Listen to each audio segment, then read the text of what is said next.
I just wanna be happy, happy tonight.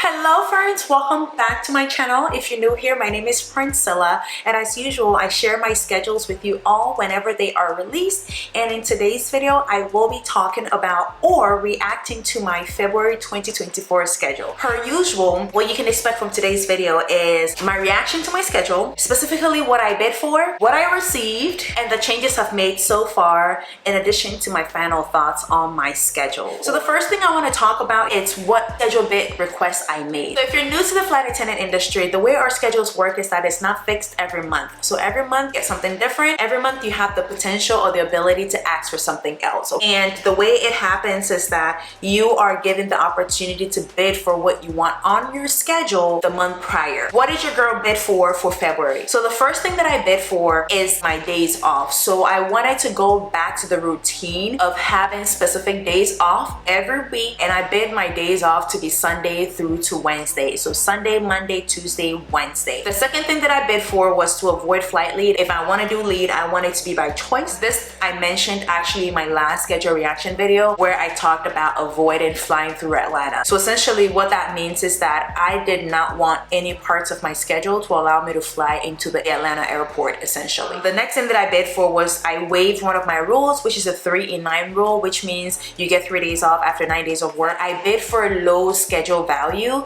So I bid for a schedule value of 45 hours only. So mind you, between this period, honestly, if you ask me, I think our slow season started between November, December, January, and now February. It's been pretty slow. So what I planned on was just bid for low schedule value so that I get scheduled as little as possible so that I can pick up trips as I go. Even though we don't have a lot of trips sitting there that you can swap with, there are other flight attendants that are willing to post their trips for other people to pick it up. At least on our open time, which is where we actually swap with the system. The convenience of that was that it's a way by which you could swap without having to have a conversation with anybody. So I see a trip there and I go and I swap it with my trip for a different day, or even same day but different rotation. But with swapping with other flight attendants, there's a lot more involved. You have to have a conversation with them, figure out what they want, see if their need matches your request or their request matches your need. The other thing that I bid for was my 8-day start date. I bid that my 8-day start date should be between the 16th to the end of the month. I bid that my 3-day trips should be high credit trips, which is 19 hours or more. And then also my 2-day trips, I bid that my 2-day trips should be high credit as well, and it should be 14 hours or more. And my 1-day trips, high credit also, I bid that this should be 9 hours or more. One thing that I also wanted to do differently for February was that I was trying to see how best I could bid for 2-day trips. So I went through a phase where I was only wanting to work 3-day trips. Now I want to experience just working 2-day trips. Even though I did bid for all these things regarding to my trips, high credit 3-day, high credit 2-day, high credit 1-day, I also put in the system that I wanted to avoid all 3-day trips and avoid all 1-day trips. So essentially I gave the system both. What I was trying to tell the system was, don't give me 3-day trips, don't give me 1-day trips. However, if for whatever reason I can't hold that request and you're forced to give me these trips, these 3-day trips or these 1-day trips, make sure they're high credit. So one thing to know when it comes to bidding is that whenever you bid, always cover up. So let's say you want A, right? And you're avoiding B because you want A.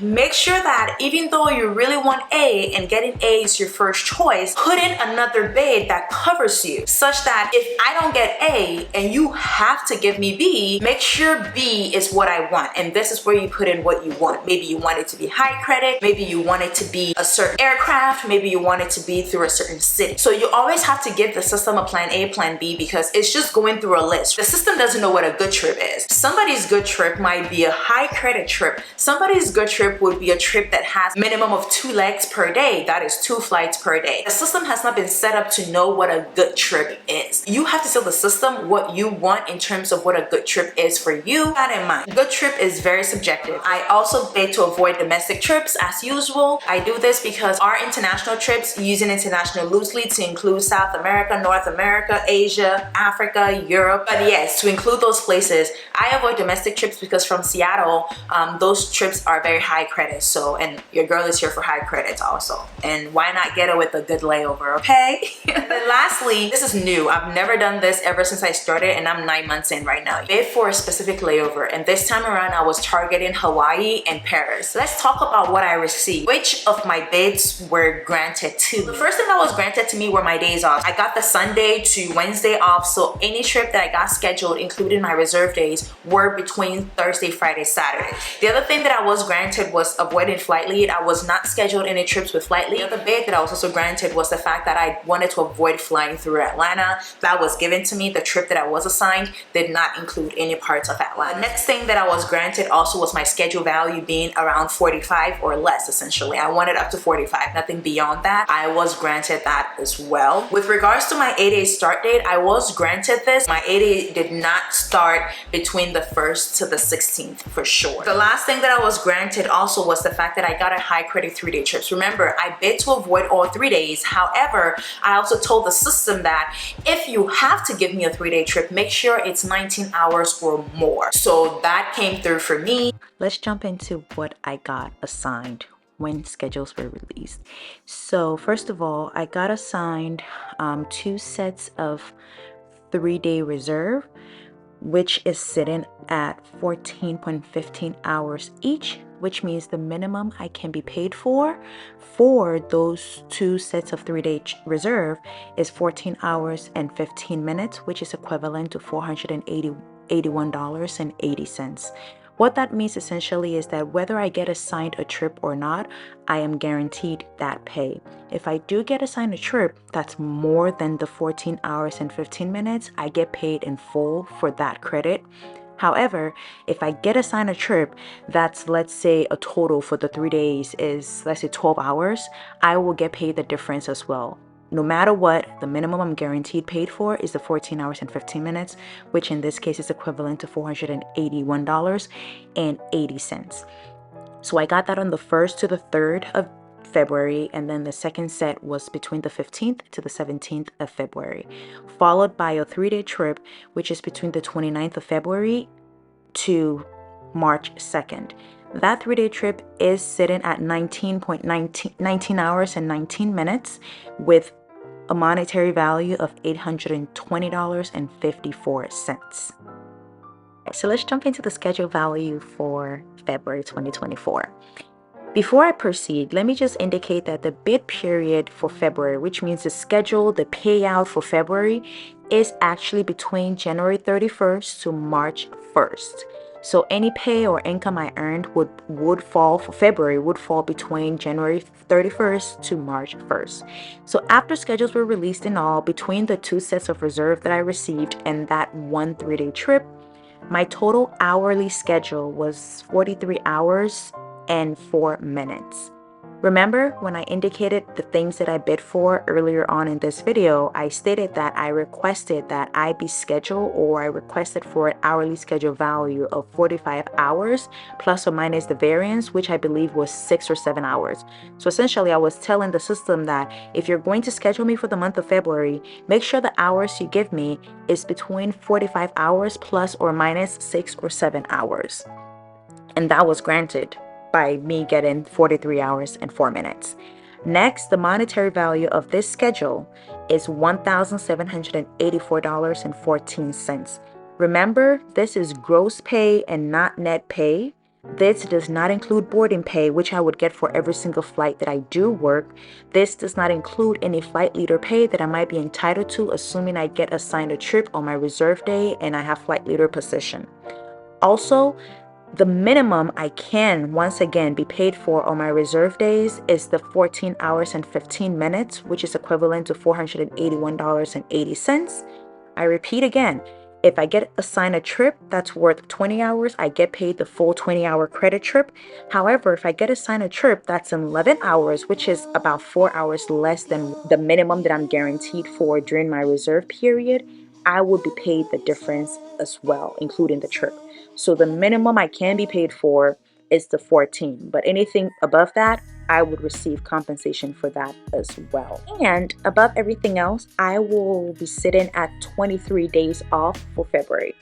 This was initially when my schedule was released, y'all. So I had 23 days off, and I was scheduled every other week. So every other week I was working 3 days out of the week. Alright, so let's move on to the changes that I've made so far. I had to swap my 3-day in January for reserve days in February because I really had to get out of that trip. The girl was too tired, and that was supposed to happen this week as I'm recording this video. I was supposed to have a 3-day trip this week in January, and because I could not make it because my hair appointment went longer than I thought it would, I had to swap out of it. So I swapped out of my 3-day in January for somebody's reserve days in February. And then I moved all the reserve days around just to get it to the point where I was comfortable with, and also to get the space that I needed to pick up more trips. So that's why my reserve days are where they are right now. The other change that I made also is that I picked up 2 additional 3-day trips, which were on the 17th of February and the 23rd of February as well. And the other thing that I'm planning on doing with the 3-day trip that I actually got assigned towards the end, I believe is the 29th of February, I do plan on swapping that for a different day or swapping it for a different trip. So I'm still keeping an eye out to see. Worst case scenario, I'll just work it anyway. I'm not attached to it. It's good credit, so I'm okay with it.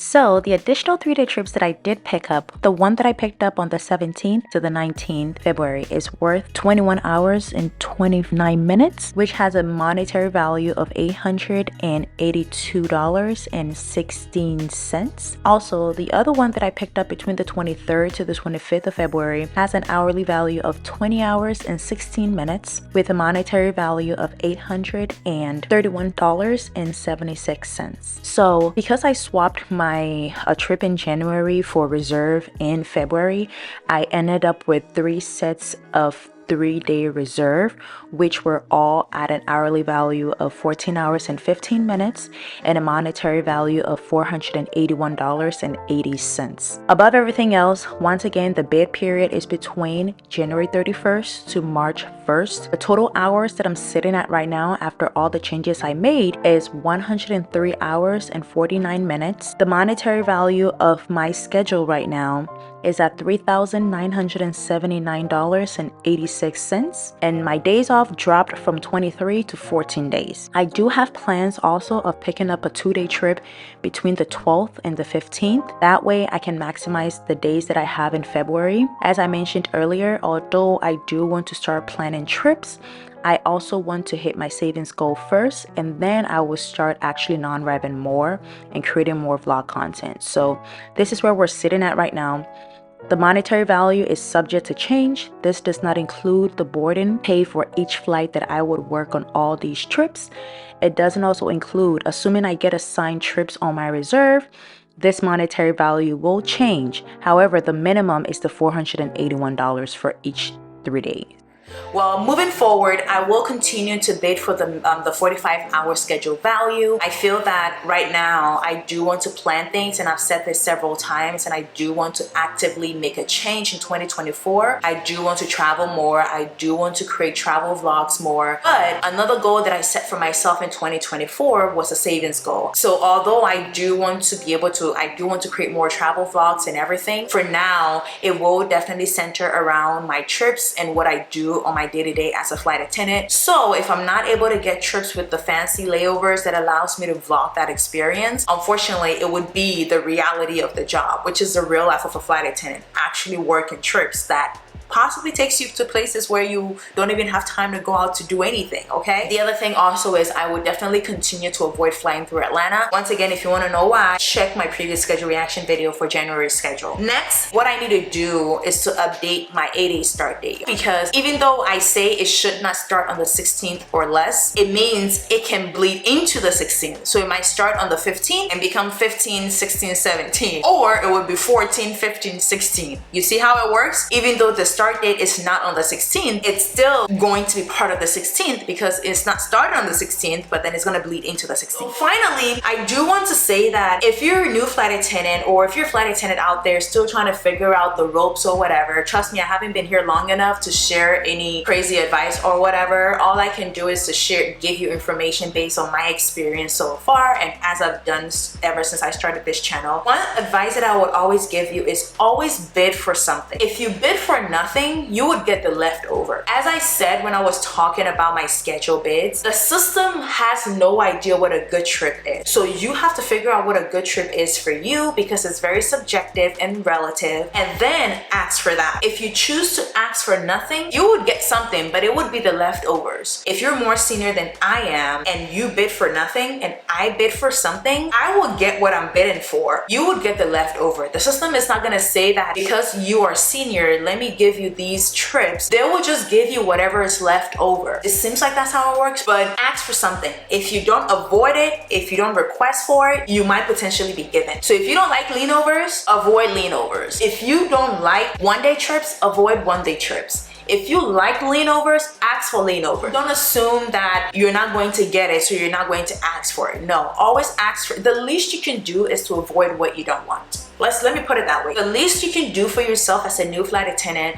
who is very, very junior is to avoid the things that you do not want. If you don't take anything away from this video or this schedule reaction video, take this away. As a new flight attendant, the least you can do for yourself is to avoid the things that you don't want. Also, beyond that, always ask for something. You might get it, you never know. That's all for today, y'all. Thank you all so much for watching today's video. Thank you so much for appreciating my content. If you haven't subscribed yet, go ahead and tap on that subscribe button. Share your thoughts in the comment section. What other advice do you have for new flight attendants out there who are trying to figure out their schedules, how to bid, what they can bid for? What is your advice? I will see you on my next video. Give the video a thumbs up. Bye-bye.